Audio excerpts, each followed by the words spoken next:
सोनबाई, माझ्या डोळ्यांना खूप त्रास होत आहे. डॉक्टरांनी तर मागच्याच वर्षी मोतीबिंदूचे ऑपरेशन करावयास सांगितले होते आणि आता वर्षही उलटून गेले. आता तरी मला डॉक्टरकडे घेऊन चला. तेवढ्यात नाश्ता करत असलेला त्या आईचा मुलगा म्हणाला, काय आई, तू सकाळी सकाळी कटकट लावली आहेस. मला सुखाने नाश्ता तर करू दे. तुला दुसरे काही कामं नाहीत का? जा दुसऱ्या रूममध्ये जाऊन बस, मला नाश्ता करू दे. त्यावर ती म्हातारी आई म्हणाली की बेटा, माझ्याकडून आता हा त्रास सहन होत नाही. दिवसभर माझे डोळे दुखतात आणि रात्री डोळ्यातून पाणी येते. मी तुला किती दिवसापासून सांगत आहे की माझ्या डोळ्याचे ऑपरेशन करायचे आहे, पण तू माझ्याकडे दुर्लक्ष करत आहे. तेवढ्यातच तिकडून सुनबाई जोरात म्हणाली, तुम्हाला आम्हीच नाही आहोत, अजून 5 मुलं आहेत. तुम्ही त्यांनाही जाऊन सांगा की तुमचे डोळ्याचे ऑपरेशन करायचे आहे. फक्त आम्हीच का करायचे? आता मला शांततेने नाश्ता करू द्या. सकाळी सकाळी कटकट का करता? आशाजींना आपल्या मुलाचे आणि सुनेच्या बोलण्याचे खूप वाईट वाटले. त्या काही वेळ शांत बसल्या. ते त्यांच्याशी असे का वागत होते हे त्यांना चांगलेच कळत होते, पण त्यांच्याकडे काही पर्याय नव्हता. जेव्हापासून आशाजींचे पती वारले होते तेव्हापासून त्यांचे वागणे बदलले होते. जेव्हा ते जिवंत होते तेव्हा सर्वजण त्यांचे म्हणणे ऐकत होते. थोडा वेळ शांत राहून आशाजी त्यांच्या सुनेला म्हणाल्या की मला मान्य आहे की मला 5 मुलं आहेत, पण माझी सर्व पेन्शन लहान मुलाकडे असते. त्यामुळेच मी त्याला सांगत आहे की माझ्या पेन्शनच्या पैशातून माझे ऑपरेशन करून द्या. असेही मला कोणाकडूनच काही अपेक्षा नाही. मी जर दुसऱ्यांना ते सांगितले तर तेही मला हेच उत्तर देतील की ज्याच्याकडे तुझी पेन्शन आहे त्याला जाऊन सांग. सासूचे हे बोलणे ऐकून सुनेला खूप राग आला आणि ती तिच्या पतीला म्हणाली की पाहिले, तुमची आई तिच्या पेन्शनचा रुबाब दाखवत आहे. त्यावर आशाजींचा मुलगा त्यांच्यावर भडकला आणि म्हणाला की तू काय फालतू गोष्टी करत आहे. आम्ही तुझी पेन्शन घेतो तर तुला सांभाळतोही आहे. आम्ही सर्व काही ॲडजस्ट करत आहोत. मुलाच्या तोंडून हे बोलणे ऐकून आशाजींना खूप दुःख झाले. सकाळी 10 वाजता रूममधून आशाजी बाहेर आल्या आणि आपल्या सुनेला म्हणाल्या की मला नाश्ता दे. त्यावर त्यांची सून त्यांना म्हणाली की तुम्हाला सकाळी सकाळी काही कामं नाही. मला 10 कामं असतात घरात. मुलांना शाळेत पाठवायचे आहे, त्यांचा टिफिन द्यायचा आहे. ते सर्व आवरून झालं की त्यानंतरच मी तुम्हाला नाश्ता देणार. आता जा आणि बाहेर बसा. आशाजी बाहेर गेल्या आणि बसून विचार करू लागल्या. आता तर मी अजून ठीक आहे. मी माझे काम स्वतः करू शकते आणि डोळ्यांनीही मला थोडेफार दिसते. जर मी आंधळी झाले तर माझा मुलगा आणि सून माझ्यासोबत कशा प्रकारे व्यवहार करतील. आणि मला हेही माहीत नाही की माझे आयुष्य किती आहे. मी अशा लाचारीने जगू शकत नाही. मी त्यांच्यावर पूर्णपणे अवलंबून राहू शकत नाही. ते माझे ऑपरेशन करावयास तयार नाही तर काय झाले? मला अजून दुसरे मुलं आहेत. मी त्यांना जाऊन सांगेन. असा विचार त्या करू लागल्या. आशाजींची दुसरं मुलं शहरात राहत होती. त्यांची 5ही मुलं सरकारी नोकरीला होती. कोणी रेल्वेत होते तर कोणी पोलीस होते आणि सगळ्यात लहान मुलगा गावात शेती करत होता आणि त्याचे दुकानही होते. मुलीचे लग्न झाले होते. दुकानावर जात असताना त्यांचा मुलगा आपल्या मोठ्या भावाशी फोनवर बोलत होता.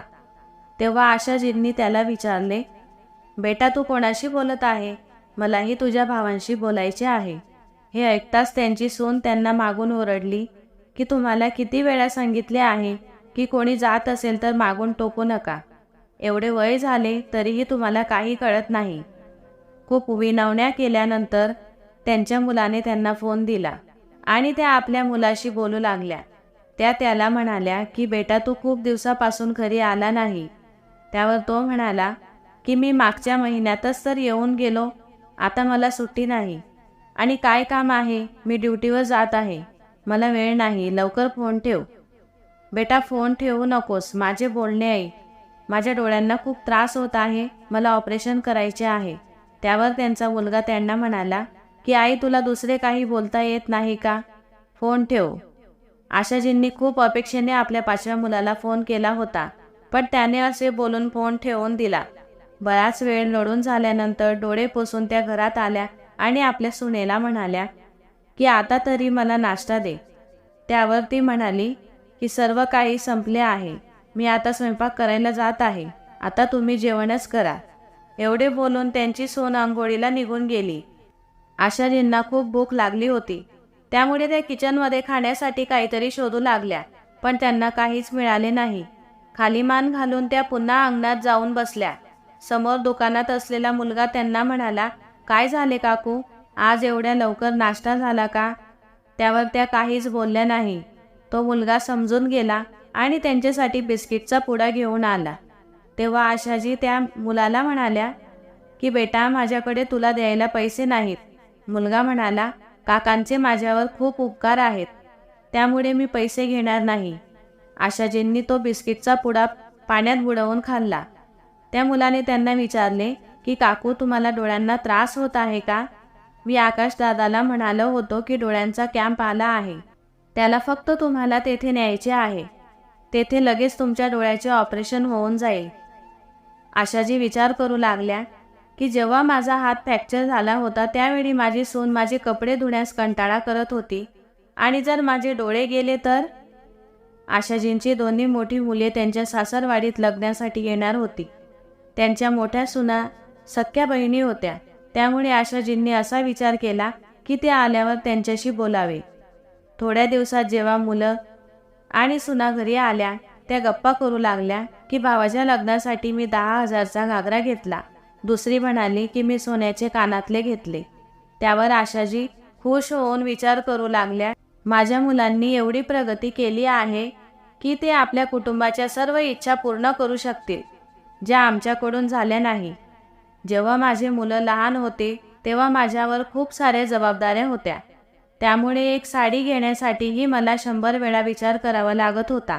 सासू सासऱ्यांना सांभाळणे, त्यांचे आजारपण, 2 नंदांचे लग्न आणि 5-6 मुलांच्या शिक्षणाचा खर्च, या सर्व जबाबदाऱ्या पार पाडता पाडता स्वतःसाठी विचारच करता आला नाही.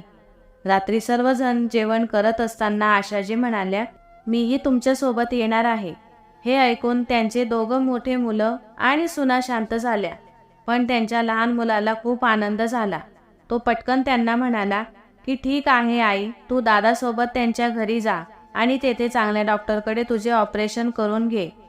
हे ऐकून त्यांची मोठी सून म्हणाली की आम्ही का घेऊन जाऊ त्यांना, सर्व पेन्शन तर तुम्ही घेतात ना, ऑपरेशन करा. त्यावर त्यांची दुसरी सूनही होकार देऊ लागली. त्यावर आशाजींची मुलं म्हणाले की आपण आधीच ठरवले होते की जो पेन्शन घेईल तोच सर्व जबाबदारी सांभाळेल. मग एक काम करा, पेन्शन आम्ही घेतो. तेव्हा त्यांची लहान सून पटकन म्हणाली की नाही नाही, पेन्शन तर आम्हीच घेणार. तुम्हाला आधीच सरकारी नोकऱ्या आहेत, आमचे काय? मुलांमधील हा वाद ऐकून आशाजी एकदम शांत झाल्या. त्या विचार करू लागल्या की मुलांना शिकवण्यासाठी वाढवण्यासाठी आम्ही काहीच कमी केली नाही, परंतु आज जेव्हा एक छोटीशी जबाबदारी घेण्याची वेळ आली तर ते एकमेकांवर ढकलत आहे. त्यांना कोणालाही पैशांची कमी नाही, पण आईसाठी सर्व कंगाल आहेत. आपली मुलं आणि सुनांचे असे बोलणे ऐकून आशाजी न जेवताच तेथून निघून गेल्या आणि आपल्या पतीच्या फोटोसमोर जाऊन बराच वेळ रडत बसल्या. पण त्यांची एकही सून किंवा मुलगा त्यांच्याजवळ आले नाही. सर्वजण जेवण करून आपापल्या रूममध्ये झोपून गेले आणि सकाळी लवकर उठून गावी जाण्यासाठी निघून गेले. एके दिवशी आशाजी आपल्या सुनेला म्हणाली, माझ्या डोळ्यांमध्ये टाकण्याचा ड्रॉप संपला आहे, तो मागवून दे. त्यावर त्यांची सून त्यांना म्हणाली की आताच तर मागवला होता, एवढ्यात कसा संपला? रोज रोज डोळ्यात ड्रॉप टाकण्याची काय गरज आहे? 1 दिवसाआड ड्रॉप टाकत जा. आशाजी म्हणाल्या की तेच तर करत आहे, एवढ्याशा डोळ्यात मी काही सर्व ड्रॉप टाकून घेते का? आता आणखीन 2 मुलं सांगायची राहिली होती. त्यांना तर आधीच सर्व प्रकार समजला होता, त्यामुळे आशाजींनी त्यांना फोन केल्यावर त्यांनी फोनच उचलला नाही. आशाजींना आपल्या मुलांचे आणि सुनांचे हे वागणे कळत होते.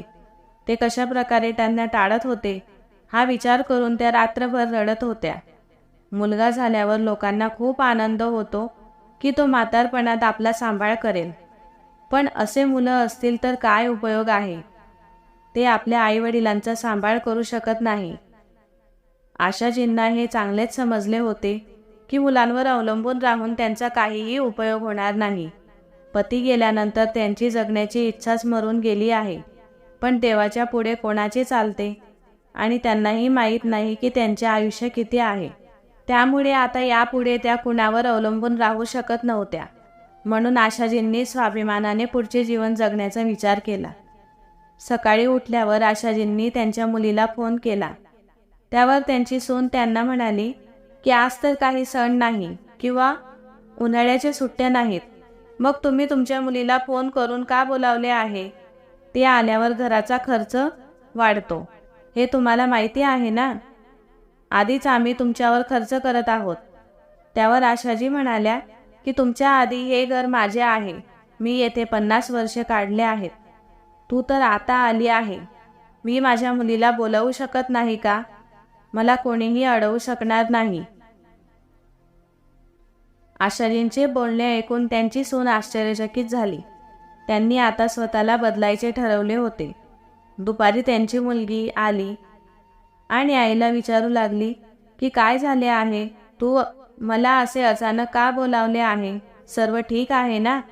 त्यावर आशाजी म्हणाल्या की हो, सर्व काही ठीक आहे आणि जे नव्हते तेही आता ठीक होईल. तू सकाळी माझ्यासोबत शहरात चल. सकाळी उठून आशाजी आपल्या सुनेला म्हणाल्या की आम्ही शहरात एका डॉक्टरकडे माझे डोळे तपासायला जात आहोत. हे ऐकून त्यांच्या मुलाला व सुनेला खूप आनंद झाला. त्यांना असे वाटले की आता आपला खर्च वाचेल. त्यांची मुलगी त्यांचा सर्व खर्च करेल. शहरात गेल्यावर आशाजींच्या मुलीने त्यांना प्रश्न विचारला की आई, आता तरी मला सांग की तू मला येथे कशासाठी आणले आहे? त्या आपल्या मुलीला म्हणाल्या की बेटा, बँकेत चल, मला काम आहे. तेव्हा त्यांची मुलगी त्यांना म्हणाली की तुला तर डॉक्टरकडे जायचे होते ना? आजपासून मी माझे पेन्शन स्वतःच बँकेतून काढणार. त्यावर त्यांची मुलगी त्यांना म्हणाली की ही गोष्ट भाऊ आणि बहिणीला माहीत झाली तर ते पूर्ण दोष मला देतील आणि म्हणतील की मला पैशांची लालच आहे, म्हणून मी तुझ्यासोबत आली आहे. बेटा, तू काळजी का करत आहेस? जसे मी सांगत आहे तसे तू कर. मी शिकलेली नाही म्हणून मी तुला सोबत आणले आहे. मी तुला जसे सांगते तसे तू करत जा. माझे एक वेगळे अकाउंट उघड. माझ्या नवऱ्याची पेन्शन मी आता कुणालाही खाऊ देणार नाही.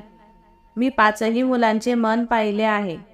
माझ्यासाठी कोणीही 1 रुपया खर्चायला तयार नाही. 1 रुपयासाठी मला तरसावे लागते. खूप दिवसापासून मी सगळ्यांना सांगत आहे की माझे ऑपरेशन करायचे आहे. मला डोळ्यांना खूप त्रास होत आहे, पण याकडे कोणीही लक्ष दिले नाही. आता मला कोणाचीही गरज नाही. मी स्वतःच माझ्या डोळ्याचे ऑपरेशन करेल. आईच्या सांगण्याप्रमाणे नेहाने आईचे वेगळे अकाउंट उघडून दिले. बँकवालेही आशाजींना म्हणाले की तुम्ही काही काळजी करू नका. पुढच्या महिन्यापासून तुमची पेन्शन तुमच्याच खात्यात जमा होईल. तुम्ही या महिन्याची पेन्शन देखील काढू शकता, कारण तुमचा मुलगा या महिन्याची पेन्शन घेण्यासाठी अजून बँकेत आला नाही. त्यावर आशाजींनी होकार दिला.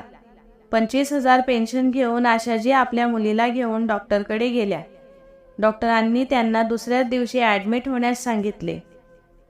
डॉक्टर म्हणाले की तुम्ही एवढा त्रास कसा सहन करत आहात?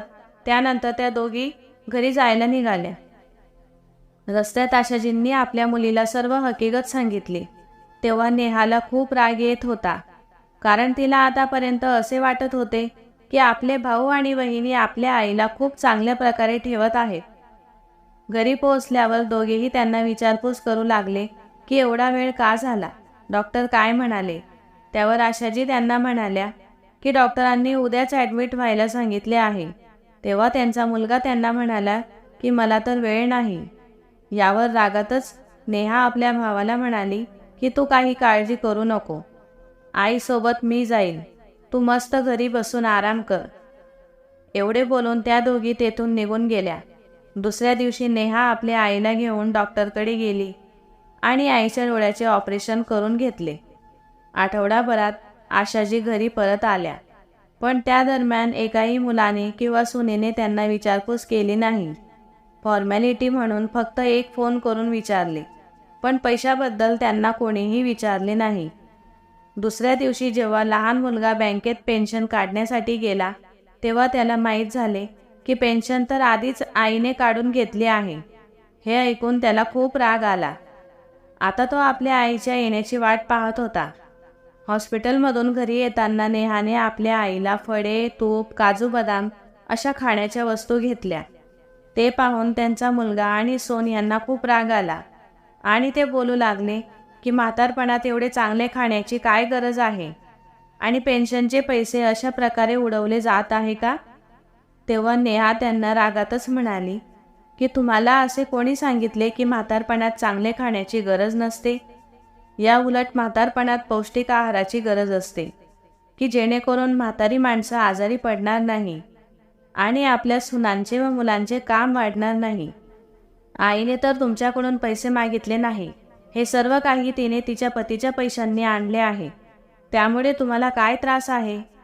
तेव्हा त्यांचा मुलगा त्यांना म्हणाला की तू पेन्शनच्या पैशाने ऑपरेशन केले आहे. मला तर वाटले होते की नेहाने तुझे ऑपरेशन करून दिले आहे. तेव्हा आशाजी त्याला म्हणाल्या की माझे पैसे तुम्ही खाणार आणि ऑपरेशन ती करेल, हा कुठला न्याय आहे? माझ्या पतीच्या पेन्शनवर पहिला अधिकार माझा आहे आणि तुम्ही मला रोखू शकत नाही.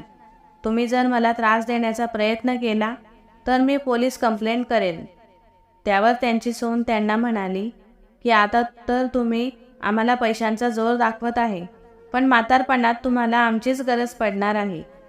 तेव्हा आशाजी तिला म्हणाल्या की ते तर मला चांगलेच ठाऊक आहे की मला कोण कामात येणार आहे. मी तुम्हाला हात जोडून विनवण्या केल्या की मला डॉक्टरकडे घेऊन चला, पण तुम्ही माझ्याकडे दुर्लक्ष केले. शेवटी मला माझी मुलगीच डॉक्टरकडे घेऊन गेली. त्यावर आकाशला खूप राग आला आणि तो रागातच आपल्या आईला म्हणाला की येथून निघून जा आणि तुझ्या मुलीकडे जाऊन राहा. तेव्हा आशाजींनी आपल्या मुलाला एक थाप मारली आणि म्हणाली की जर माझे स्वतःचे घर आहे तर मी मुलीच्या घरी जाऊन का राहू? हे घर माझ्या पतीचे आहे, तुझे नाही, आणि पेन्शनही माझीच आहे. तुम्हीच माझ्या घरातून बाहेर व्हा. आता मला तुमची गरज नाही. आता मी स्वतःची काळजी घेऊ शकते. मला तुझ्यासारख्या नालायक मुलाची गरज नाही. आणि हेच तुझ्या दुसऱ्या भावांनाही सांग. आकाश घाबरून घडलेला सर्व प्रकार आपल्या इतर भावंडांना सांगतो. त्यांच्या मनात अशी भीती निर्माण झाली की आपली आई सर्व इस्टेट तिच्या मुलीच्या नावावर तर करणार नाही ना. हे ऐकून ते पाचही मुलं आपल्या परिवारासह तेथे आले आणि आशाजींनाही तेच हवे होते. ते सर्व येताच आपल्या आईवर ओरडू लागले. तेव्हा आई त्यांना म्हणाली की जेव्हा मला तुमची गरज होती तेव्हा तुम्हाला कोणालाही माझ्यासाठी वेळ नव्हता. माझा फोन उचलायलाही वेळ नव्हता आणि आता पैशांची गोष्ट आली तर सगळ्यांना कसा काय वेळ भेटला? तुम्हाला लाज नाही वाटत का? पैशांसाठी तुम्ही धावतच इथपर्यंत पोहोचले. तुमच्यासारख्या नालायक मुलांपेक्षा देवाने मला मुली दिल्या असत्या तर बरं झालं असतं. आई, तुझ्या डोक्यात हिस्से वाटणी करण्याचा विचार कसा काय आला? तेव्हा त्या म्हणाल्या की आधी तर माझ्या डोक्यात काहीच नव्हते. मला असा भ्रम होता की माझे पाचही मुलं माझ्यासाठी भक्कम आहेत, पण मी चुकीचा विचार करत होती. मी दवाखान्यात असताना तुम्ही मला भेटायलाही आले नाही आणि म्हणूनच आता मी जमीन माझ्या नावावर करणार आहे. ती जमीन मी तुम्हाला कोणालाच देणार नाही. वाटलं तर एखाद्या भिकाऱ्याला दान करेल. जो माझी सेवा करेल त्याला मी माझी इस्टेट दान करेल. आता बोला की माझी सेवा करायला कोण तयार आहे? जो माझी सेवा करेल त्याला मी माझ्या पेन्शनचा अर्धा हिस्सा देईन. तेव्हा आशाजींची सर्व मुले त्यांना सोबत ठेवायला तयार झाली आणि आळीपाळीने ते आपल्या आईला सांभाळू लागले. आशाजी ज्या मुलाकडे राहत असे त्या मुलाला त्या अर्धा हिस्सा देत असे, अर्धा खर्च त्यांच्यासाठी करत असे. अशा प्रकारे त्यांनी आपल्या मुलांना वठणीवर आणले. तर मित्रहो, आजची कथा आपल्याला कशी वाटली हे कमेंट करून नक्की कळवा आणि चॅनलवर नवीन असाल तर सबस्क्राईब आणि लाईक करायला विसरू नका. धन्यवाद.